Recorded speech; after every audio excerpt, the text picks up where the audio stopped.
After years of studying at Cambridge Med School to become a doctor and a research scientist in addictive behaviours, I have spent thousands of hours learning the psychology and neuroscience of human behaviour and practically how to force myself to stay disciplined, to do the work, stay healthy and keep healthy relationships. And so this is not going to be about the 10 new tips to be more disciplined.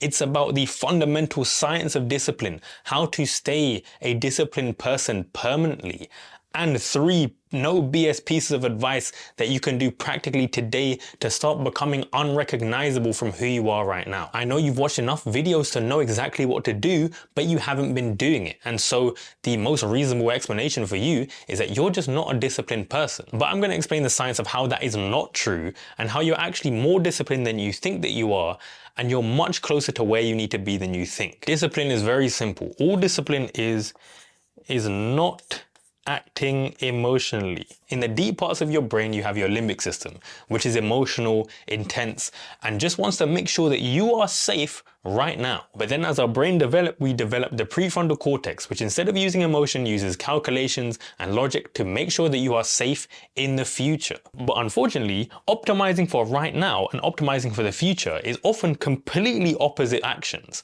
And that's why we always have this inner conflict in our head when we're debating whether to do one thing or the other. And when you are disciplined, you are not acting emotionally and acting for the future instead. But what does any of this have to do with whether you're a disciplined person or not? So every single trait, behavior or skill in a population follows this distribution, where most people are in the middle and they're about average, and only a small amount of people are either very, very low or very, very high. So if you gave a random population of people 10 shots to score a basketball hoop, you would get most of the people get about the same in the average.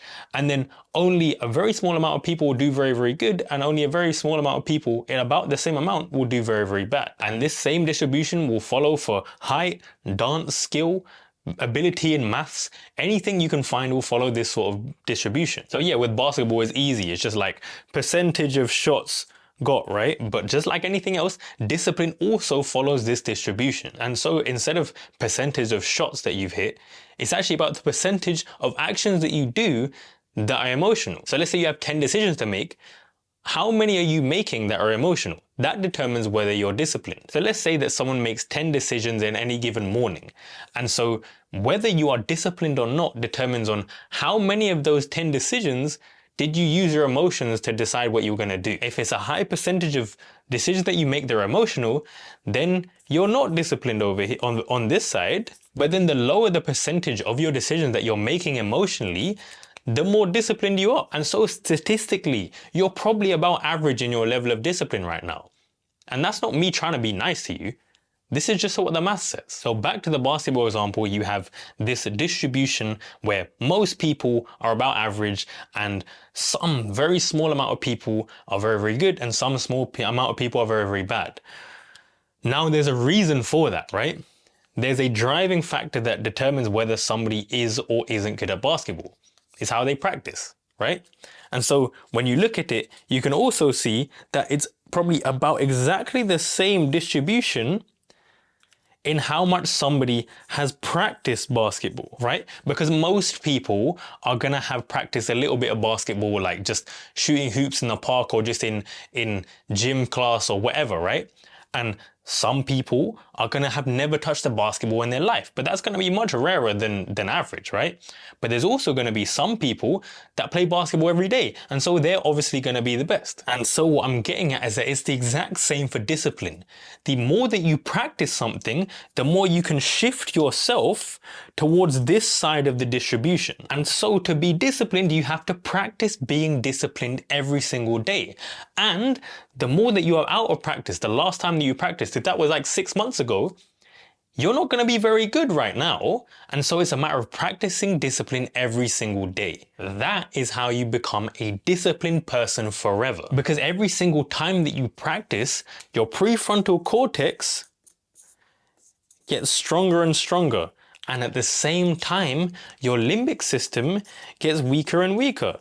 And so you end up making more unemotional and disciplined decision for the future, and then it just reaches this rolling cycle, and then you can stay a disciplined person forever. And so let's move on to the no BS practical tips that you can do today to start becoming more disciplined. So the first thing you can do is what I call biological delays. So this is the easiest way to start practicing your discipline right now.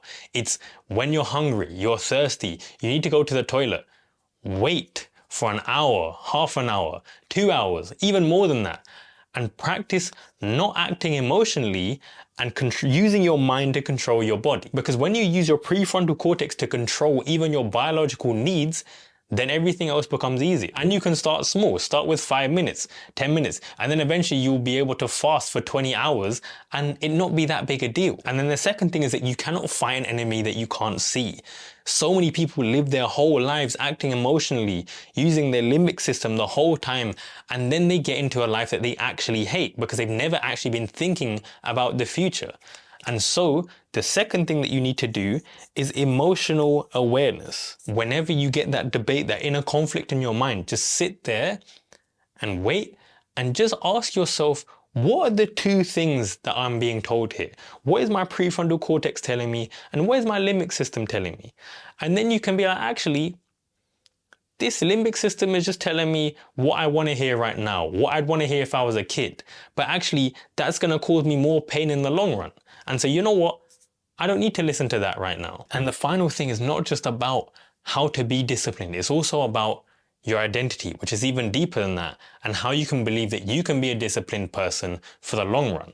And the way that you get that is through something called identity rescripting. I'm sorry if you can't see it, but identity rescripting is where if you are feeling like you're not a disciplined person, what you need is to build a body of evidence that shows you that you're actually more disciplined than you think. And the way that you do that is if you sit down with a piece of paper and you write down every single time that you didn't act emotionally, every single time that you woke up for work or school when you didn't want to, every single time that you went hungry because you actually needed to do some work, or every single time that you went for a run or went out to see your friend or spoke to somebody that you didn't want to do. And then you realize that you actually have so many things that you didn't even think of that prove to yourself that you're actually more disciplined than you think. And then you start to realize that not acting emotionally, being disciplined, is not so hard for you. You don't have to change to be a new person. You are already that person. Now do these 3 things and you can be a disciplined person forever. But if you still feel like you're a lazy person, then watch this video on screen where I explain the science of laziness and exactly how to never ever say that you're lazy ever again.